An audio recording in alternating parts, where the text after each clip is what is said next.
Teenage Mutant Ninja Turtles, Teenage Mutant Ninja Turtles. Why you gotta do me like that, Jace? Come on. Wait. Just because it's in sync for me doesn't mean it's not in sync for you? That's ridiculous. You... Why, hello, everybody. Welcome back to the J&Z podcast. My name is Zeth Makala, and this is my co-host, Jace Van Ort. Well, that's a pretty cool name you got there, Jace. What are we talking about today? Teenage Mutant Ninja Turtles. Just Teenage Mutant Ninja Turtles? Turtles in a half shell.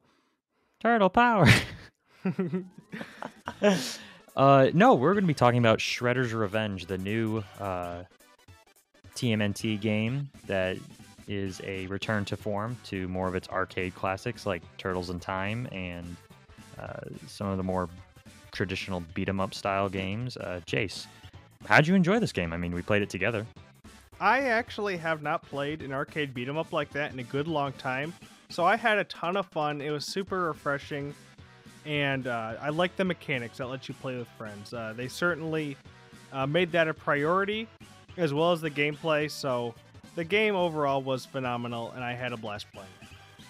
Yeah, I really agree with you. They really put an emphasis on playing this with your friends. I appreciate that the game is online, so it's a lot like It Takes Two, where you can play the entire game with a friend on the same screen, basically. And it's a lot like couch co-op.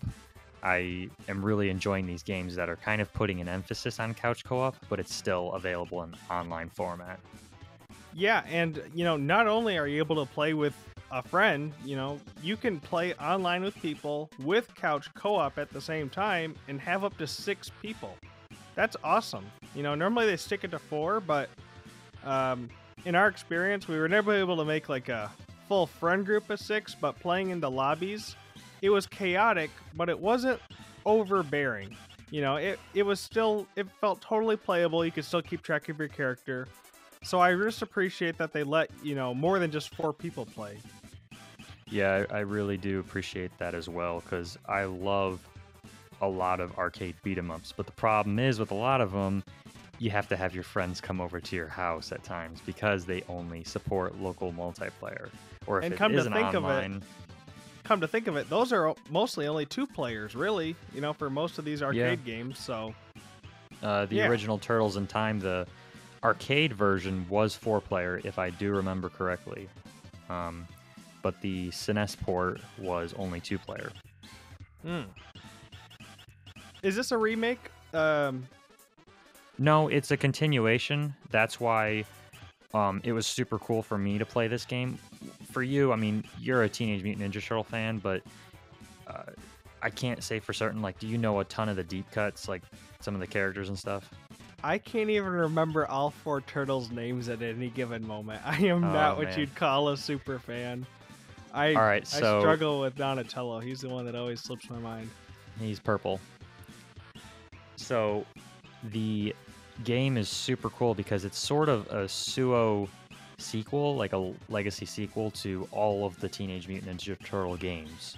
It's mostly in the vein of Turtles in Time, that beat 'em up style, but it is a sequel to all of them, in my opinion, because it takes characters that are from the comics, from the show, and from the video games, but it also takes them from like really old games, like from the NES, like Tournament Fighters. You had some from Mutants in Manhattan. You had some from Turtles in Time, but you also had a lot from the cartoons, and that's why it was so cool for me, because anytime a villain would show up, I'd be like, that person's showing up. That's cool. Yeah, I mean, you got pretty excited when they did, show up. It was kind of neat to, they didn't seem like they're, everyday villains. They seemed to kind of dig, like you said, pretty deep into the catalog and find some ones that, haven't been used in a while. And it shows that they do care about the game. It's obvious from playing it that they were fans of the original game and of the show and all the, all the lore behind it. So I like knowing that fact. It just shows how much they wanted to make a good Turtles game for the fans, and it truly delivered, I feel. Yeah, what was another cool fact, which I didn't even know until I looked it up, but I kept hearing the voice lines of the turtles, and I don't know for like the other playable characters and such, but for the turtles specifically, anytime like Raphael or Michelangelo would say something, I'm like, I recognize that voice. Sure enough, it's the original cartoon voices, the ones from the 87. They're still doing voice acting work, and they did the voices for this game. That's awesome. That really is. So, Jace, for a person that doesn't know the property as much, would you recommend buying this game? Because it is only $25, but for us, it was available on Game Pass. But, I mean, would you recommend buying it? I mean, for a Turtles fan like me, I definitely recommend it. I honestly, without knowing anything about the Teenage Mutant Ninja Turtles, it doesn't really, I don't have that aspect of it, but it's still a good quality arcade game. It's still something you can play locally, play with friends online. We still had a good time, even if I personally didn't know anything.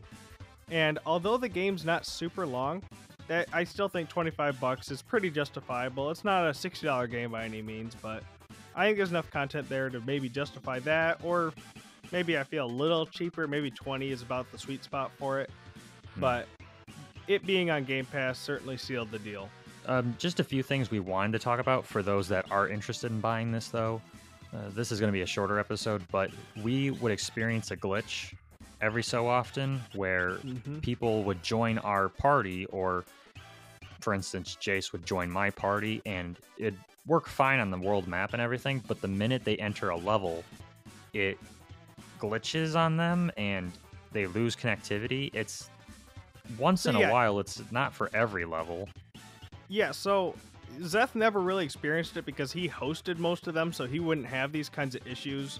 But me and this other friend of mine, we'd pretty commonly experience, we'd be able to play the first level just fine when we joined, but when it'd go to the next one, it'd be just straight up invisible, and you wouldn't be able to move or anything. Everybody else could see you, but you're just kind of stuck there, so you had to quit and then rejoin. I kind of hoped it would have been patched out because we waited a little bit to play it after it first came out, but it so far hasn't really been fixed. Nothing crazy, but it is kind of annoying when every other level you have to exit the game, relaunch it, join your friend's party again, and it just can kind of be a little bit of a pain in that regard. Yeah, but other than that, the online works. When it's not doing that, it works flawlessly, in my opinion. There's no random hit detection that doesn't work on one partner's end that doesn't show up on your end. You see stuff in real time, and their servers are really nice. I mean, everything works. It's just that one glitch we were experiencing. It could be just us. There was actually one other glitch that I noticed, that at one point it did impede gameplay, and sometimes the sprites of the bad guys would just kind of get frozen either in front of you. Those would disappear, but there was at one point we're in like a hover glide level, and one of the ninjas just like froze right in the center of it, and you're trying to avoid all these obstacles, but every time you got near it, you'd like grab them and just be stuck there until you let go. That happened one time, and so we had to fight this entire level and the boss fight with this ninja that you just couldn't even get near. So that would happen, and it would happen through certain levels, but it's nothing game-breaking, If you really want to, just start the level over. It just has more bugs than typically you would expect from a new launch. To a degree, I'll disagree with you there because it could be a Cyberpunk issue, but I mean... Well, this isn't like next-gen 3090 gameplay. This is literally 2D sprites. It can run on my But I'm really happy with this game, what it was. When it was announced, this is really all I wanted it to be, was just a mindless beat-em-up that was a return to form to Turtles in Time, and just paid respect to the original series. Yeah, and the nice thing about a beat 'em up with friends is you don't really need to know the controls. There's nothing that crazy that learning all the moves will actually teach you in this one. You're not going to do much better than the average person. As long as you can like jump to avoid and punch, you're going to end up pretty okay. So it's easy enough for people that may not be as experienced to just kind of pick up and at least try.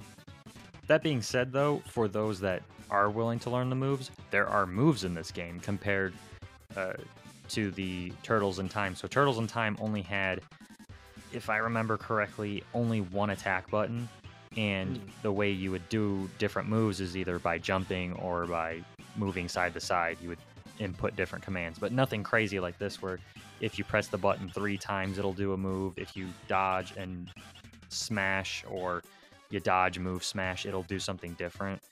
And then there's upgrades too. So, I mean, it's pretty good for... The upgrades are a nice touch, because if you kind of suck at it, you're not going to get those, and then you won't have to, you know, it introduces more complex, like, specials and whatnot, and different stuff. So it kind of keeps it a little bit simpler to respect if you're not that good at it, which is honestly fine for everybody.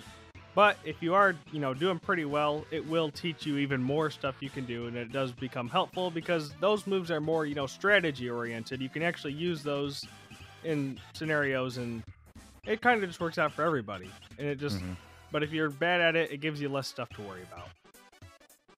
Yeah, so. I definitely agree. Well, so what would you give your rating on the game? I will give it probably, for what it is, 8 slices of pizza out of a 10-piece pie. And how about you? I'll give it a turtle out of 10.